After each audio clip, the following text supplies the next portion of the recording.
Hello, BookTube. Welcome back to my 2025 library tour.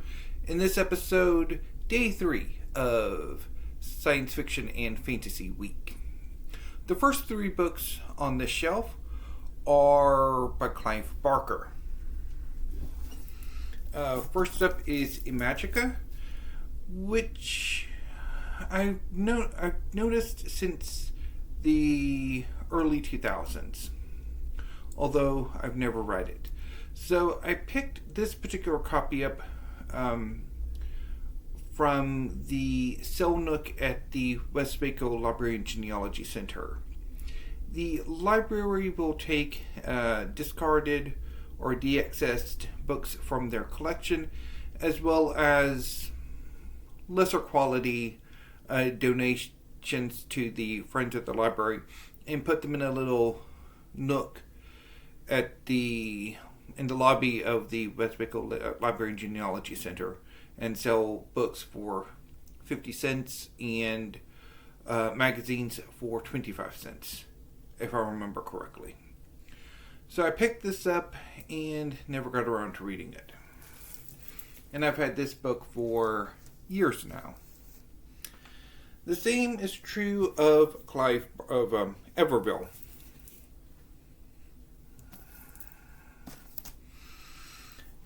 I got Books of Blood volumes 1 to 3 from my cousin.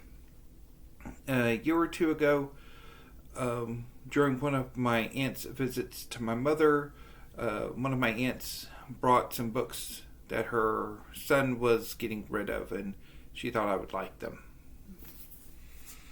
And that's one of them. Next is The Bone Ships, book 1 of The Tide Child Trilogy by R.J. Barker. Haven't read it. Don't know if I ever will. The next 2 books are by Bradley P. Bolio. First up is 12 Kings and Sharakai, which is the first volume in a series. I think it's more than 3 books. I think it's 4 to 5 books. So this is about a young warrior who wishes to revenge herself on the 12 sorceress overlords in this city who are responsible for killing her mother or something. Didn't like it.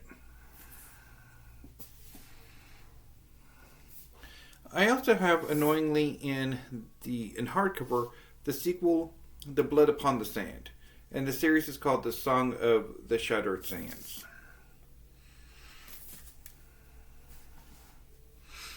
The next 3 books are culture novels by Ian M. Banks. First up is Consider Phlebas, the first of them. So the culture novels are a series of space operas set in a space polity called the Culture. In Consider Phlebas, the Culture is at war with another space polity called the Adherents. And agents representing the Culture and the Adherents go in search of a missing mind, which are artificial intelligences that rule the Culture. And this mind has gone missing on a forbidden planet. A planet that has been set aside by ascended alien species for their own purposes. I have tried to get into this book, and I have never succeeded. Which is weird. Well, there's one culture novel that I've gotten into, and the rest of them that I've tried, I have failed. So the second one is The Player of Games, in which a culture agent goes to another space polity and infiltrates this massive game that will determine who the next ruler of this culture will be. But because they're obsessed with games or something. Did not get on with that one either. The one culture novel I have managed to kind of like is Accession, in which the culture and another alien species race to gain access to a anomaly. And the thing about this novel that I think I really like is the conversations between the minds. They are hilarious. The rest of the book, ugh. So the next two books are omnibuses. And some... No, we'll have to do that. That might work. Okay. So the next two books are omnibuses. First up is Rithu by Storm Constantine. This includes The Enchantments of Flesh and Spirit, The Bewitchments of Love and Hate, and The Fulfillments of Fate and Desire. So the Rithu is about a offshoot of humanity who are hermaphroditic and have, I think, limited supernatural abilities. I tried to read this book about 20 years ago because I think I interlibrary loaned it at my university library. I think that's when I tried it and did not get on with it at all. And for some reason, a few years ago, I ended up picking this up. But I have not tried to redeem it again, so... I do have that obsession with doing that sometimes. Next up is Chronicles of the Black Company by Glenn Cook. This includes the Black Company, Shadow Slinger, and the White Rose. So the Black Company is a band of mercenaries who in this trilogy come into the service of a sorceress overlord, or in this case overlady, named the Lady. And they help her put down a number of challenges to her reign, though ultimately the rebels are successful. And the Lady in later Black Company volumes actually joins the Black Company. I've read the first book and I don't remember much about it. So I don't know. I don't really feel much interest in revisiting it, though. So the next book up is The Vor by B. Caitling. This is the first book in, I think, a duology or a trilogy about a weird forest. I did not like this book at all. I'm surprised I still have it. Master of Sorrows by Justin Call. I think this is the first book in a trilogy, but I don't remember much about it or why I picked it up. Never got around to reading it. The next three books are by Elliot de Bodard. They're the Dominion of the Fallen series. First up is The House of Shattered Wings. So the Dominion of the Fallen series is about a post-apocalyptic Paris that has come to be ruled by aristocratic houses dominated by fallen angels. There are also other supernatural beings in the setting. The River Seine has been populated by dragons. So, the House of Shattered Wings is about one of the most preeminent of these houses dealing with a long-buried sin. And de Bodard has a interesting way of writing. I remember quite liking House of Shattered Wings. The second book is The House of Binding Thorns. This book is about a rival house whose leader was a bit of an antagonist in the first book. And this is about his romance with one of the dragons in the River Seine. and of an attempt to make him pay for his sins and his future husband pay alongside him.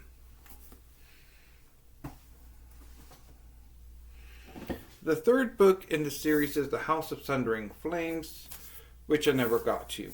Now, you might be wondering why I have 2 hardcovers and a trade paperback. Well, I don't know if there ever has been an American edition of this book.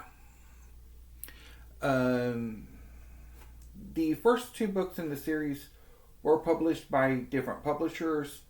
Rock for House of Shattered Wings, Ace for House of Binding Thorns. Now, whether or not one took over the other, I don't know. But as far as I know, this book never got an American release. So I went to the UK, which were published in these rather ugly covers. Not particularly fond of them. And I never got around to this. And my interest in really having another go is pretty much nil. And there is The Tree of Swords and Jewels by C.J. Cherryh. Yet one more of my C.J. Cherryh novels. Okay. Next up is The Stars Are Legion by Cameron Harley. This is a space opera novel about a small solar system sized spaceship that has a number of worlds attached to it.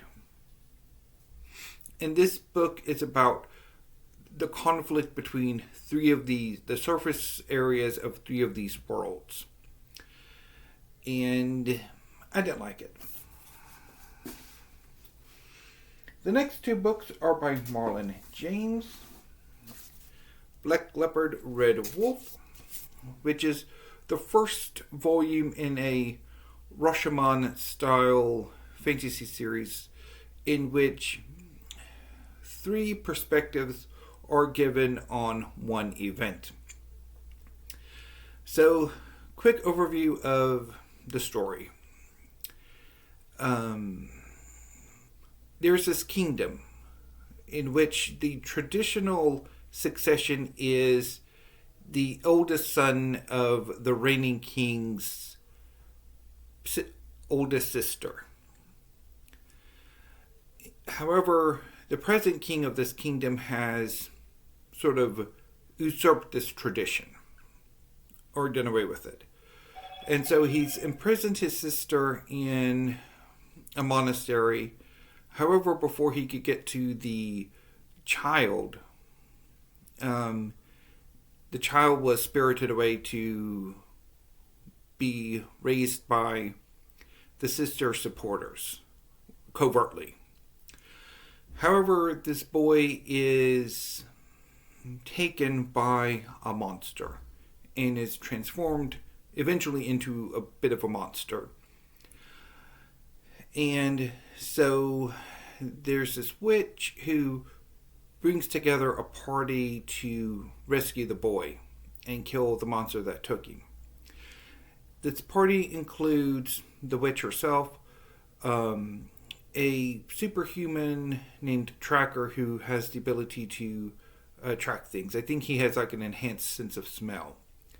The Tracker has a on-again, off-again relationship with a mercenary who can transform himself into a leopard, called the Leopard. The leopard's current boyfriend, I think there's another mercenary who he eventually ends up with Tracker, and then I think maybe a few other characters who don't really matter all that much. So the first part of the story is they find the boy and rescue him and take him to a place where he and his mother can be safe. Years later, Tracker and the mercenary are together, and they've adopted a slew of odd children. The prince and the brother of the monster they killed have sort of teamed up to get revenge, so they come in, kill the mercenary and the kids, and Tracker goes off in revenge. However, the boy is, and so the Tracker teams up with the wizard of the king, and he's opposed by the witch and the leopard. So that's basically the story. And it's told while Tracker is imprisoned. So that's Black Leopard, Red Wolf. So Moon Witch, Spider King is the same story told from the witch's point of view. Have not gotten around to it though. Not entirely sure I will. The Vanished Birds by Simon Jimenez. This is a space opera about a very wealthy corporate boss who is trying to correct her mistakes, and so she hires a starship to transport a young man that has been genetically engineered for some purpose or other. It's been a very long time since I had to look at it, and I didn't particularly care for it.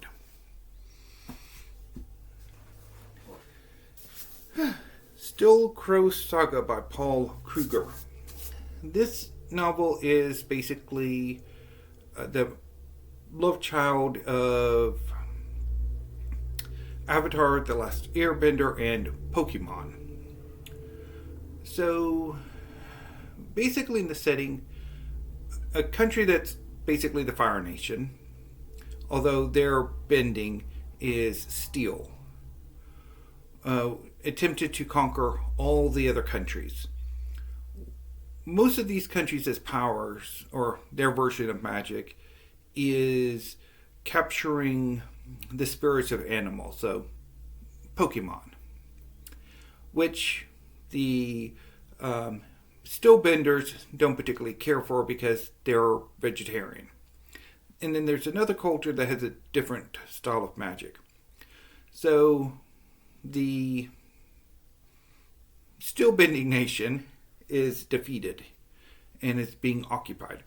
And so the main character is tasked with transporting the prince of the still benders back home so he can become the Still Lord and accept the sort of armistice, the peace treaty.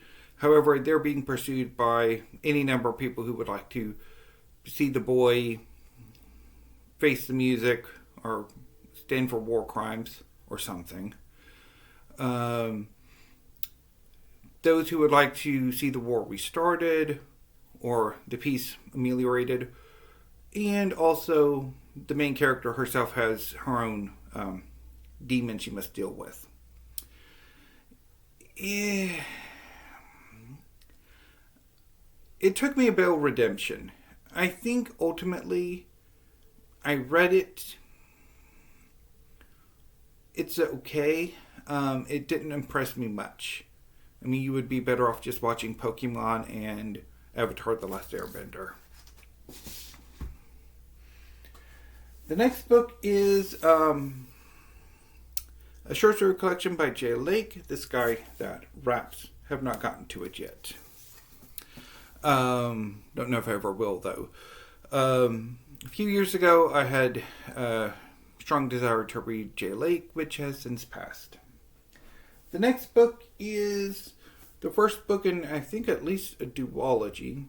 This is The Unspoken, named by A.K. Lockwood. It's a portal fantasy about an ogre who comes into the employment of a wizard who travels across dimensions. It's okay. Next up is Black Dog by K.V. Johansson. at the first book in a series. The next two books are a duology by Cameron Johnston. The Traitor God and the God of Broken Things. So, The Traitor God, the first book, is set in a city-state ruled by a quintet or quartet of gods. One of whom wants to do away with the others, or something like that. And the main character is a wizard who has been in self-imposed exile, who returns home because his best friend is murdered. And he has to figure out what happened and take bloody revenge. I rather liked it. The God of Broken Things is a letdown compared to the first book. In it, the main character goes off to deal with family issues while a second attack on his home city is undertaken.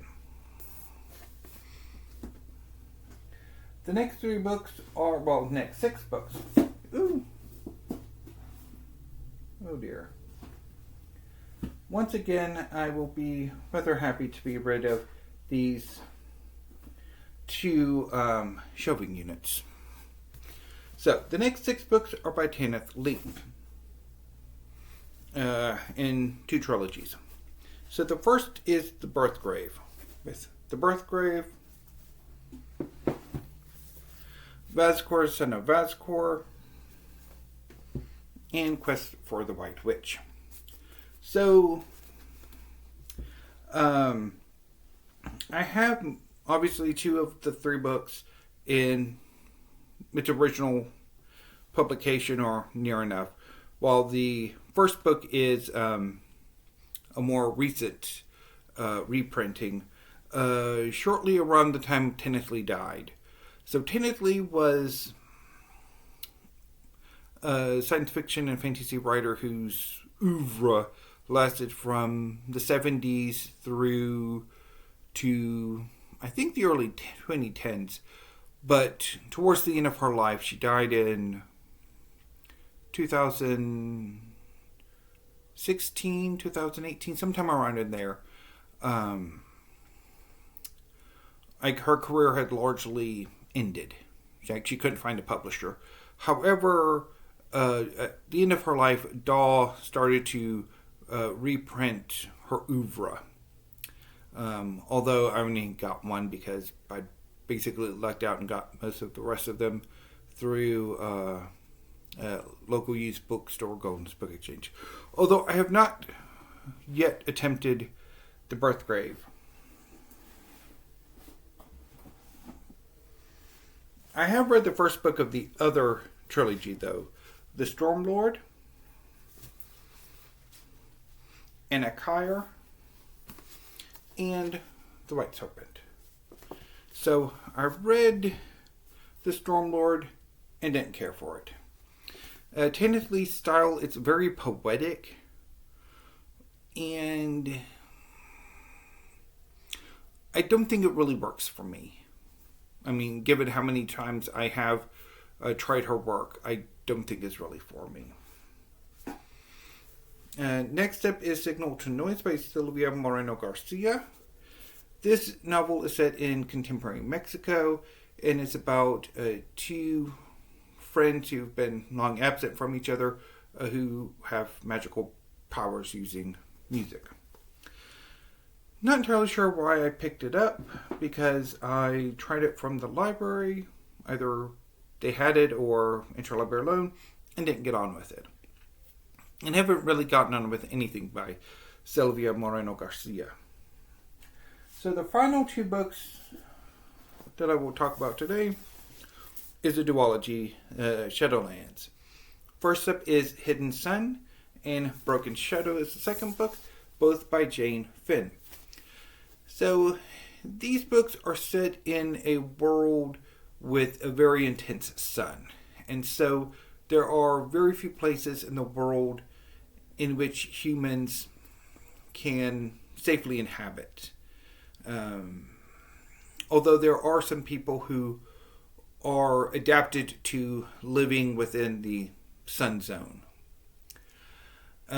So in Hidden Sun, the main character goes to a distant city to try to find her brother. Meanwhile, a young girl who is part of this people who can adapt to the sunlight areas, becomes undergoes the transformation and gets involved with the brother. And yeah. And then Broken Shadow is about her going on a quest for something or other. So I thought Hidden Sun was okay. Broken Shadow, no. So that was day 3 of Science Fiction and Fantasy Week. I will be back tomorrow with day 4. But first, I need to go ahead and decide which of these books I want to keep and which ones get to go to the donation box of doom. So, in your booktube, until I see you next time, thank you, have a great afternoon, and stay safe.